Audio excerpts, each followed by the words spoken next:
вечер од Вашингтон, го гледате ТВ журналот News Flash на гласот на Америка на македонски, јас сум Јане Боаджиевски.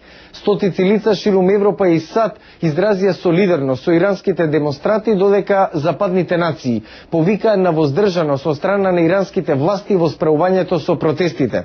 Во Техеран денеска има тензии, но е релативно мирно и нема извештаи за демонстрации и насилства по улиците. Следуваат најактуелните настани од Иран. Иранскиот главен град изгледа напнат, но мирен, без извешти за масовни демонстрации и насилство на улиците што го зафатија градот од одржувањето на спорните председателски избори на 12 јуни. Иранското државно радио денеска извести дека најмалку 457 лица били уапсени во саботата. Ден обележан со судири меѓу безбедносните сили и демонстрантите, што резултираше со смрт на најмалку 10 лица. Во меѓувреме, иранските медиуми известуваат дека Иранскиот заштитнички совет кажал дека има нерегуларности документирани во десетина градови, но дека допрва треба да се утврди дали тоа имало влијание на изборните резултати.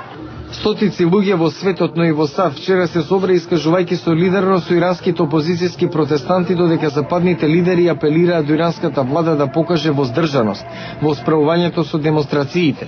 Маршеви имаше во Германија. Германската канцеларка Ангела Меркел изјави дека нејзината држава е на страната на иранскиот народ. Демонстрации имаше и во Франција. Францускиот претседател Никола Саркози остро го критикуваше задушувањето на протестите во Иран. Со слични пораки се огласи Италија, Шпанија, Израел.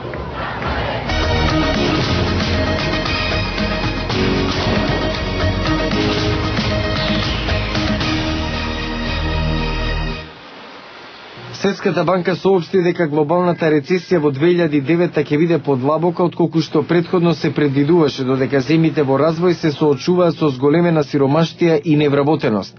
Светската банка во извештајот објавен денеска посочува дека глобалната економска рецесија и незиното влијание врз пазарот предизвикало опаѓање на меѓународните инвестиции во помалку развиените земји во 2008. Банката соопшти дека странските инвестиции се очекува и натаму да паѓаат годинава. Светската банка вели дека економијата би требало да почне да расте кон крајот на 2009, но опоравувањето ќе биде побавно отколку што се очекуваше. Американскиот претседател Барак Обама рече дека неговата администрација и армијата се целосно подготвени за било какви закани врзани со Северна Кореја, вклучувајќи евентуално лансирање на проектили од долг дострел кон Хавај. Во телевизиско интервју за CBS Обама рече дека се надева и Пјонкјанг ќе заземе став во правец на повторно приклучување кон меѓународната заедница, но тој рече дека неговата администрација нема да ја награди воинственоста и провокациите. Неговите коментари доаѓаат по извештаите дека Северна Кореја планира да лансира балистички проектили кон Хавај во раните часови на 4 јули. Ирачки официјални лица соопштија дека најмалку 8 лица загинаа, повеќе од 50 се повредени во неколку бомбашки напади во Багдад. Полицијата обелодени дека најмалку 3 студенти се убиени на пат кон полагање завршен испит, кога нивниот минибус налетал на патна мина во близина на багдадскиот шиитски кварт Садар Сити. Насилството доаѓа во време кога американските борбени трупи се подготвуваат да се повлечат од ирачките градови до крајот на месецот. Председателот на Руската Северна Кавказска република Ингушетија е сериозно повреден во, како што велат официјални лица, самоубиствен бомбашки напад врз неговиот конвој. Властите велат дека председателот Юнус Бек Јевкуров одел на работа кога во близина на најголемиот град во републиката Навзран неговото возило налетало на патна мина. Тој преживеал, но најмалку едно лице загинало, повредени се неколкумина. Официјални лица велат дека хоспитализираниот Јевкуров е во сериозна состојба, но животот не му е во опасност.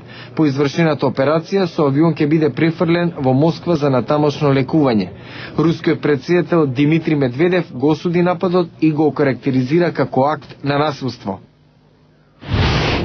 Во продолжение на News Flash за мрежите за социализирање во Иран, властите во Техеран го забранија традиционалниот начин на известување, но информациите за состојбата се шират преку видеоснимки преку најпопуларните интернет веб страници. Демонстрантите ставаат повреден колега во амбулантно возило на видеоматеријал кој го обезбеди ирански граѓанин. Друго лице преку мобилен телефон го снимало овој видеоматеријал. Демонстранти фрлаат со камења на полицајци.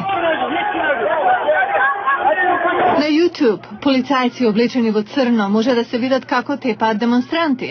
Во време кога иранската влада ги блокираше сите традиционални медиуми, известувањето за протестите од човек на човек во Техеран го привлече светското внимание.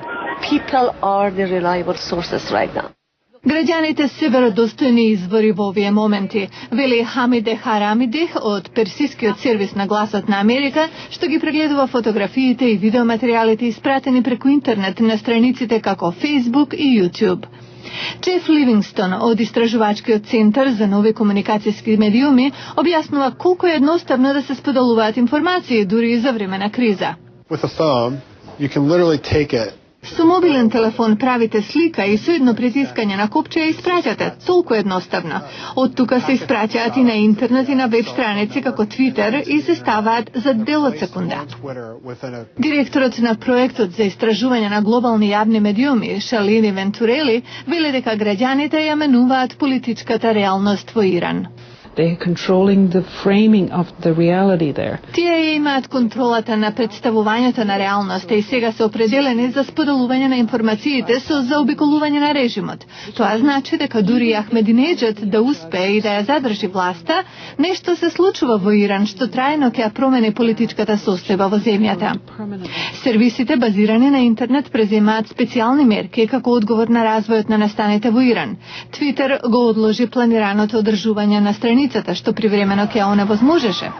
YouTube ги олесна рестрикциите и дозволи постирање видеоматеријал од Иран со сцени од насилство, истакнувајќи дека е важно светот да ги види тие слики. Тоа беа вестите за денеска. Јас сум Јане Боаџиевски од студиото во Вашингтон. Го гледавте ТВ журналот News Flash на Гласот на Америка на македонски. За најнови содржини поврзани со состојбата во Иран, посетете нашата веб страница glasnaamerika.com. Пријатна вечер. Се гледам утре.